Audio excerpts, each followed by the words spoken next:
All right. Good morning, everybody. YouTube, welcome to Monday, bright and early. It's amazing how much difference a month makes. Just the time change and the sun come up earlier, it's like a whole different world. Sun coming up about 5:30 compared to almost 7 a little bit over a month ago. But the animals seem to enjoy it. So, hey, what do I know? Hope everybody had a good weekend. It's been nice weather, really nice weather out here.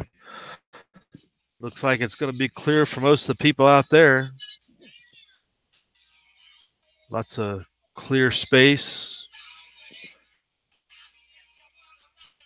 So it's all good. But we checking back in. The situation in Hawaii is just continuing to devolve on them. So we'll check in with them real quick. This story was updated about an hour ago. So it's been pretty disastrous for the people involved.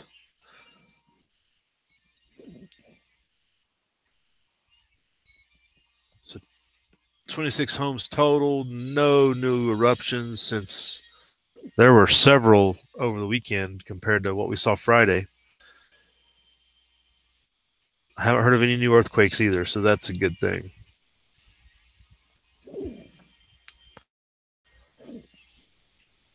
Scroll on down here.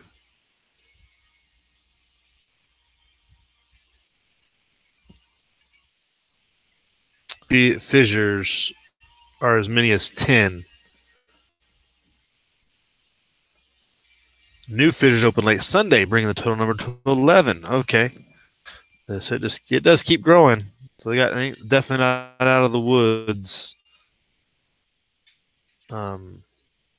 I don't even know if they can predict how far it is to this tones down. If it's any, I mean, Kilauea has been putting lava into the ocean for decades. So if it's just going to go this direction instead, it could just keep pumping lava into that area for who knows how long. This is from Sunday morning. More road closures, etc. 387,000 square feet surrounding the 387,000 square feet of lava has spread around the most active fissures, it says. And no indication of when it might stop.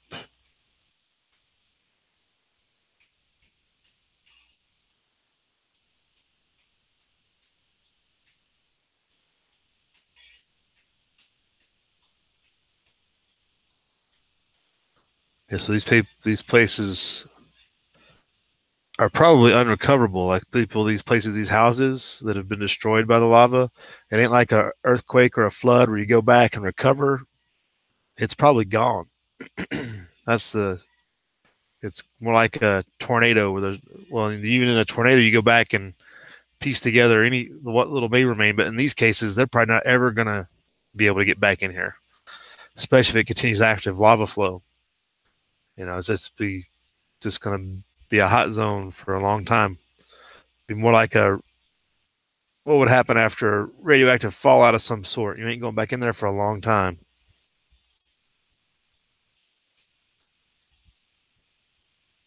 So just giving some background history on the events, the history of Kilauea. So that's kind of the update on the Hawaii side. See what the video pops out.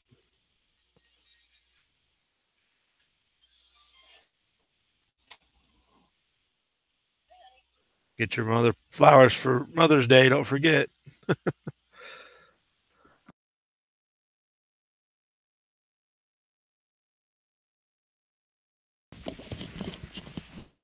So as soon as we get our advertisement out of the way.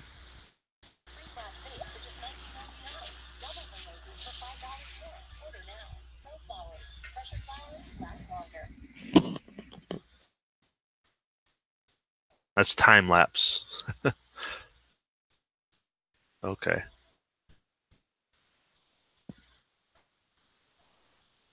What if they lost the camera too?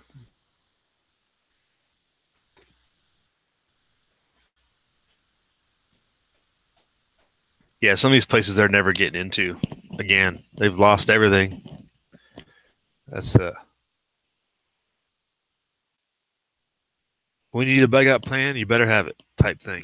Ongoing danger in Hawaii after lava from Kilauea volcano destroyed dozens of homes and is threatening even more.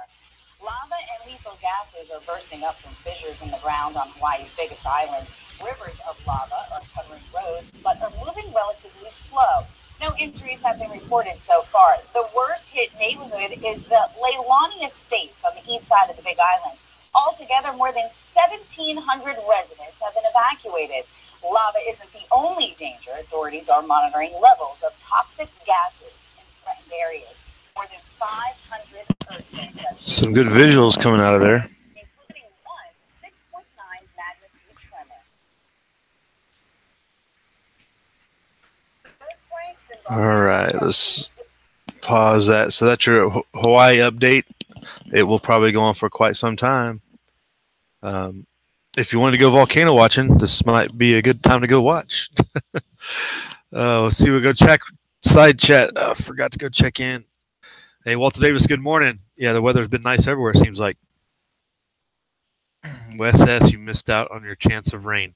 That's tough. When you need rain, you need it. And I think everybody'd like to have a little rain during planting season.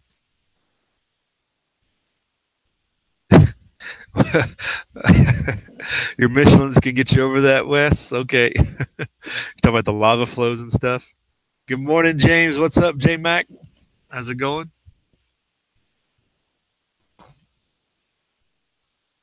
Well, if truth be told, I think they were detecting movement and some tremors and stuff, but they had no idea what was how it was going to play out. That's why they didn't have any pre-evacuation orders or nothing out. They just didn't know what they didn't know.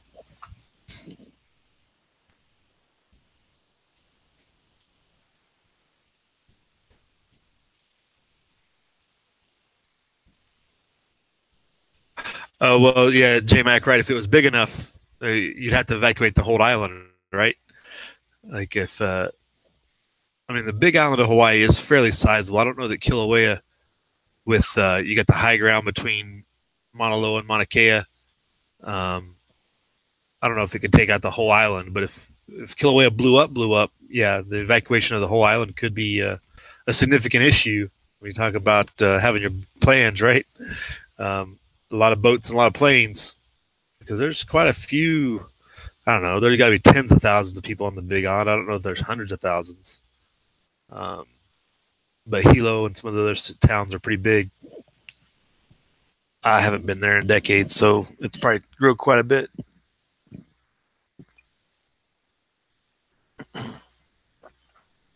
We'll put a webcam on you, Wes. So make sure you're live streaming it.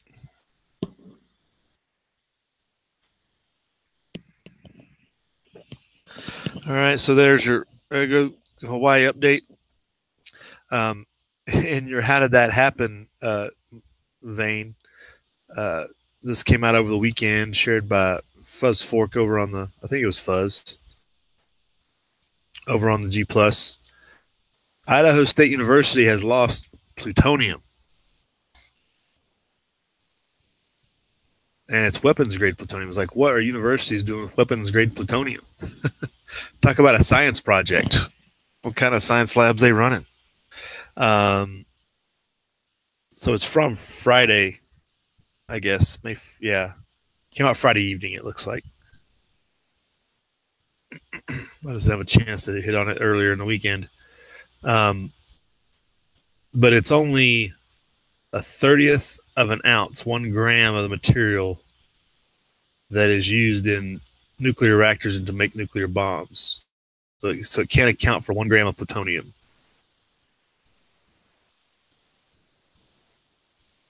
It's being used to test ways to ensure nuclear waste containers aren't leaking and to find ways to detect radioactive material being illegally brought into the U.S.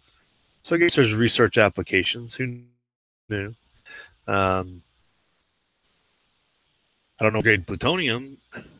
I guess for the radiation signature that it has, because they're all different. You know, between uranium, plutonium, they all provide a different wavelength when their detectors are going off. The amount is too small to make a nuclear bomb, said the regulatory commission, but could be used to make a dirty bomb to spray radioactive contamination. Yeah, make people sick and whatnot. Yeah, it'd be no fun.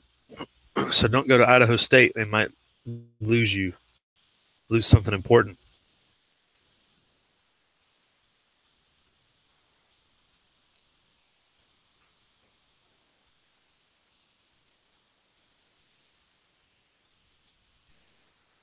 Here's the interesting. I guess universities tried to get rid of it before. The vice president of the university says he blamed partially completed paperwork from 15 years ago as the school tried to dispose of the plutonium. Unfortunately, because there was a lack of sufficient historical records to demonstrate the disposal pathway back in 2003, the source in question had to be listed as missing. Wait. The radioactive source in question poses no direct health risk or risk to public safety. Wait, have they been missing this thing for 15 years?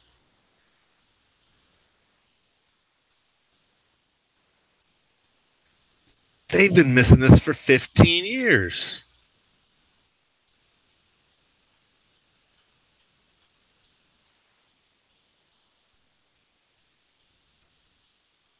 I'm not sure if I'm reading this right or not.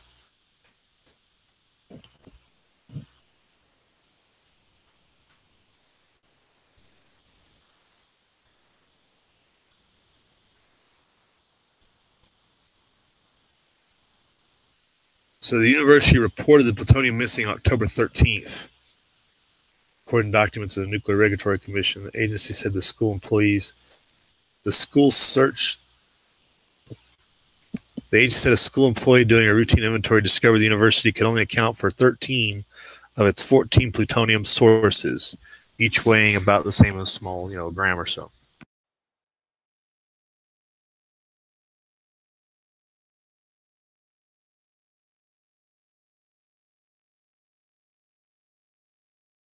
The school searched documents and found its records from 2003 and 2004 saying the material was on campus and awaiting disposal. There were no documents saying the plutonium had been properly disposed of. The last document mentioning the plutonium is dated November 23rd, 2003. Oh, man. So, yeah, you could definitely still make people sick and get a lot of radioactive contamination in the air with a gram of plutonium over time, just set in a place, dirty bomb scenario. They've been missing this for 15 years and nobody said anything till now. That's not what's worse, the school's lack of accounting for their stuff or the NRC not realizing. I mean, how often do they inspect this stuff?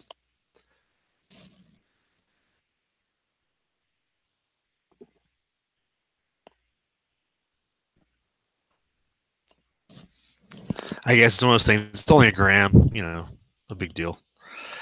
Yeah, the headline should be Idaho school loses plutonium for 15 years and nobody knows about it. Oh my goodness. Glow in the dark potatoes, yeah, right, Wes?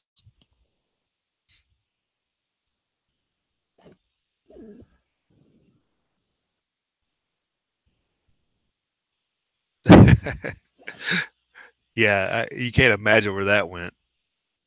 It's probably laying in the downstairs in the basement somewhere. They just couldn't find it. It's kind of like when the CDC lost smallpox down in their basement a couple years ago.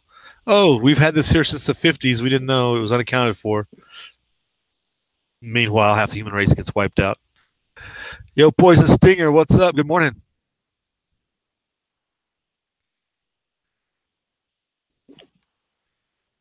So that's, yeah, the things that make you laugh. I didn't realize that the story said that it'd been 15 years. That's concerning. Holy cow.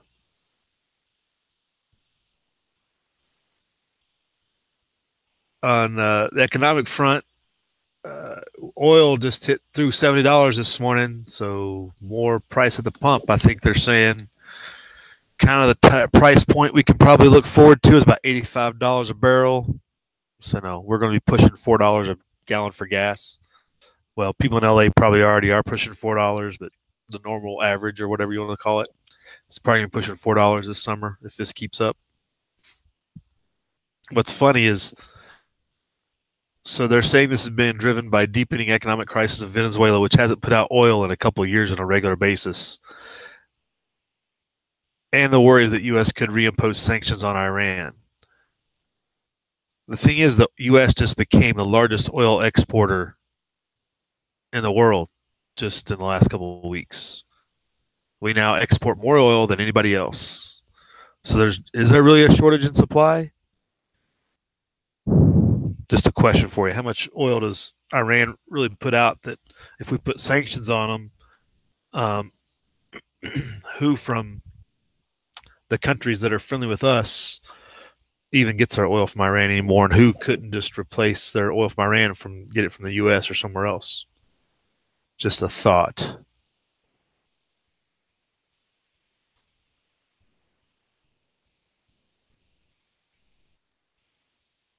And the rest of this is just other financial information. All right, but just something to keep an eye on. See how that trends. Makes it rough to do any summer traveling or anything else, as that eats into your pocketbook.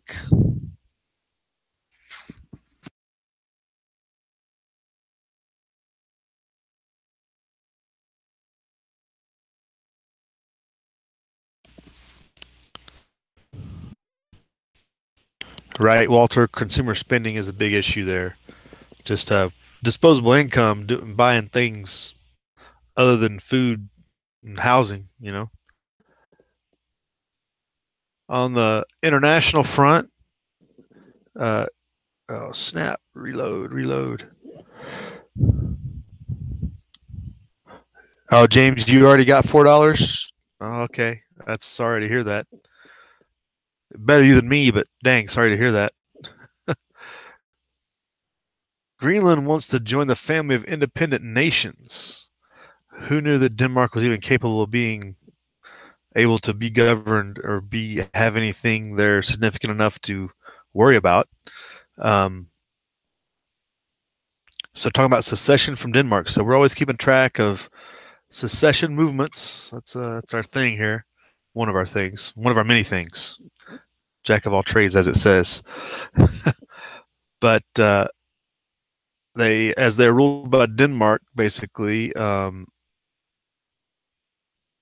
it seems to be a foregone conclusion. According to this is out of the Strategic Culture Foundation, is the original authors, and Zero Hedge is commenting on it. The Greenlandic people have been inspired by Iceland's example and want to make their home the largest island in the world, a member of the family of independent nations. Some suggest that independence could be declared by 2021. And down here it's got yada yada. Looks like Greenland left the EU in 1984 while not leaving the Kingdom of Denmark, which is a member of the EU. So it's got a fair amount of autonomy already. How many people and what is on Denmark other than this plane and this airfield? Or I'm sorry, Greenland.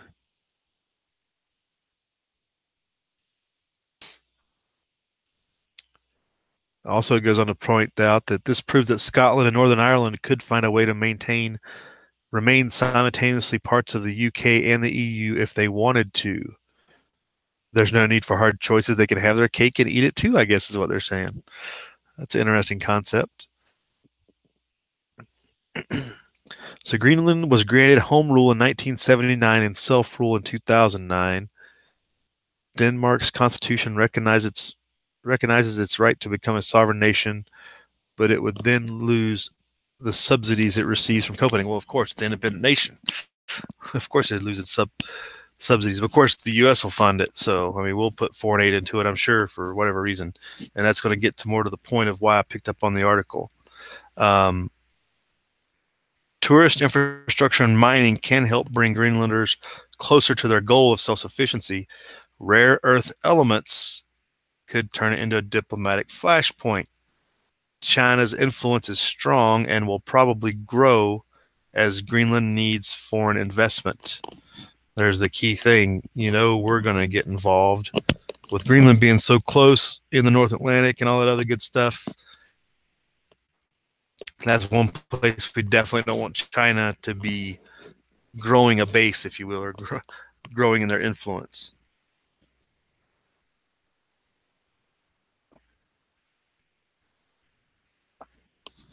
There is a U.S. Air Force base in Thule, which is a component of NORAD and the Ballistic Missile Early Warning System. I wonder how big that place is. But it would have to leave NATO and cast doubt of those bases. Well, why would it have to leave NATO? Couldn't Greenland join NATO if it wanted to?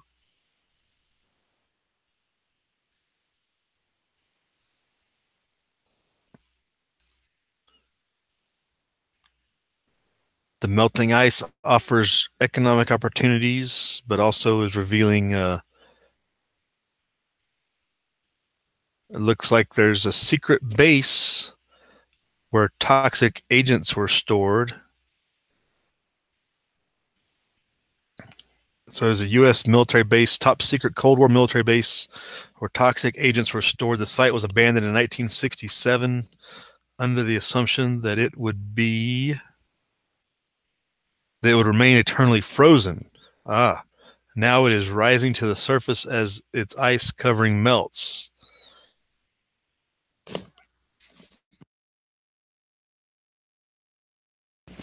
So this makes the local population not warmly disposed to the United States, as they say here.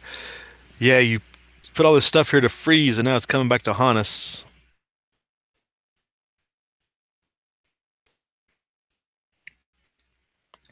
Working with U.S. military is not popular in Greenland. Quote from the former foreign minister: the American presence has been nothing but trouble, nothing but environmental pollution, and it has created a crisis of trust between Greenland and Denmark. Yeah. Who knew we were going to have to fight the Chinese in Greenland?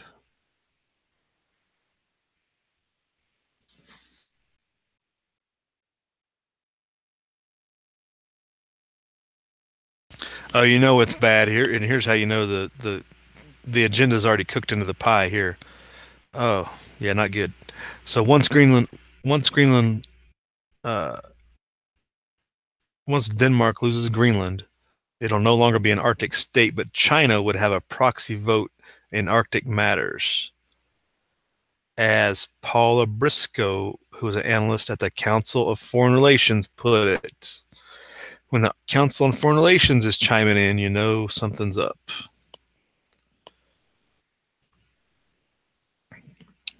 Yep, and in the Arctic, contested areas for a long time. Yeah, this article turned out to be far more interesting than I expected when I first saw it.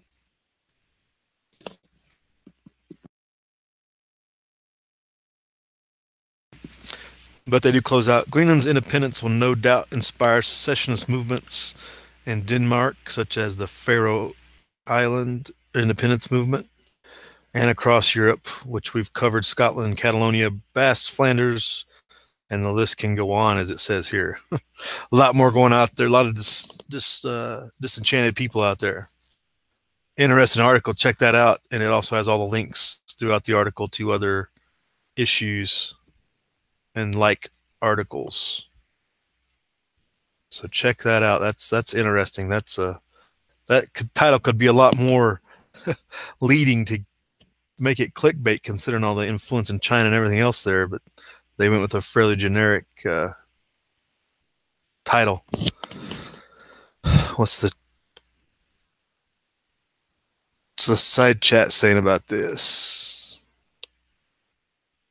50% off my first wax stinger? What are you talking about? I wax my own skis. I don't know what else you're talking about.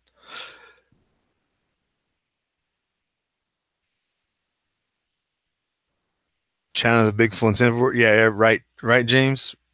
Because we overplayed our hand We overplayed the strong arm. Instead of being the friendly nation, we became the aggressor. We were empowered by dictate instead of empowered by trade relations, etc.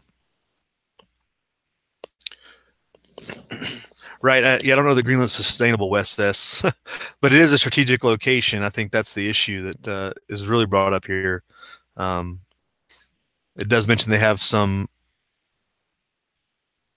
rare earth minerals will make you very profitable in the short term, at least.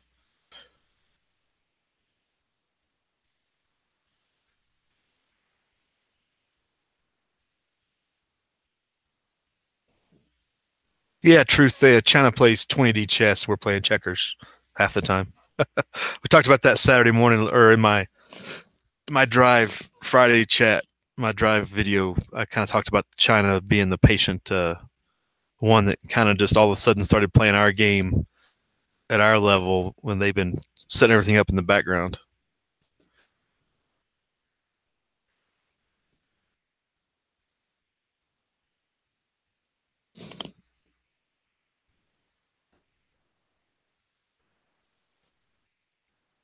All right. Moving on. Probably this came out. I saw this yesterday. We'll close with this. We run over time pretty fast here. This came out. I saw this. Man, they're having problems loading today. When Orwell's 1984 stopped being fiction. I looked at this article and I'm thinking, well, I think it was long before 2018, but to acknowledge it now, I guess, is a good thing.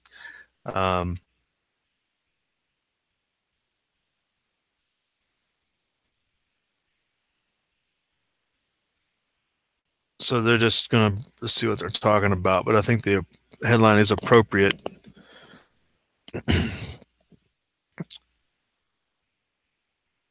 This is the moment, it starts off with, this is the moment when a newspaper claiming to uphold the most essential function in a liberal democracy, acting as a watchdog on power, formally abandons that task. And then places like the New York Times and, all the big time things in the U.S. do that same thing a decade ago. This is the moment when it positively embraces the role of serving as a mouthpiece for the government. The tell is in one small word in a headline of today's Guardian front page. So they're talking about that article down here. UK's push to strengthen anti-Russian alliance. What's the one word they're going to point out?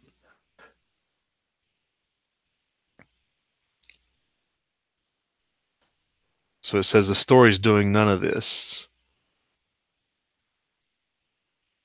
Nothing the powerful world would want hidden from us is being revealed. No one had to seek out classified documents or speak to a whistleblower to bring us this revelation. Everyone in this story, the journalist, an anonymous official, and the named politicians and think tanks, is safely in the same congratulatory club, promoting a barely veiled government policy to renew the Cold War against Russia. I see.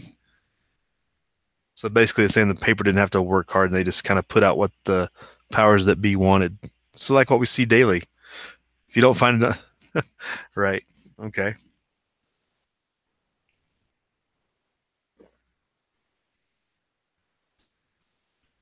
So yeah, they're bashing the UK in this case, the Guardian's paper, and their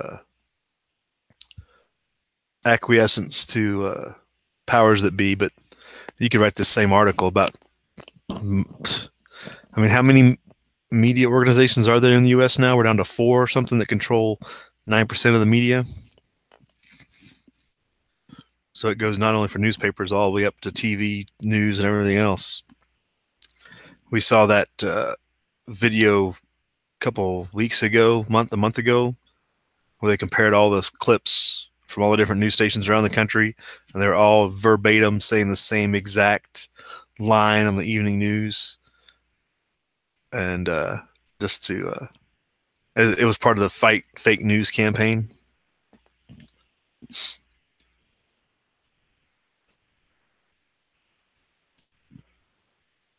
So they break down the article and compare it to Orwell and just using, war is peace, slavery is freedom, all that, the word speak to disorient the reader, as it says here, making it seem like reality is not reality.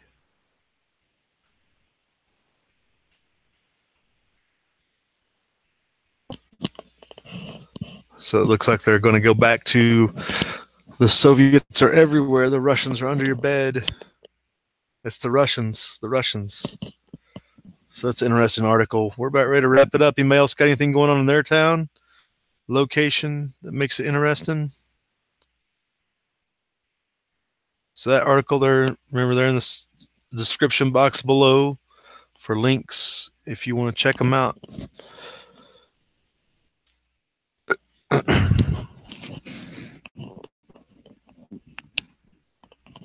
Yeah, Truth, they haven't said much about the ghost cities in a while in China. They're still there.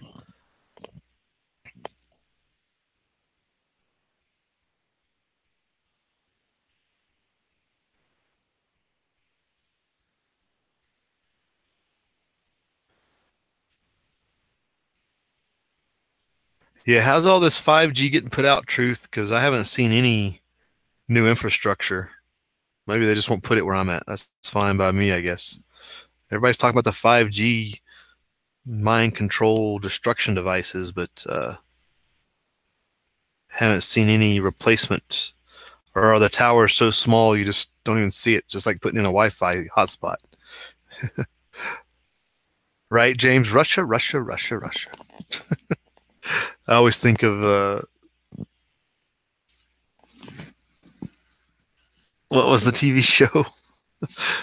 Anyway, that Snickers commercial that had that in there.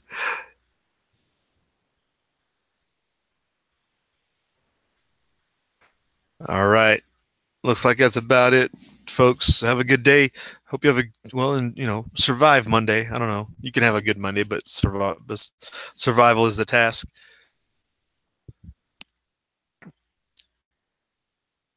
Truth has a town by you starting.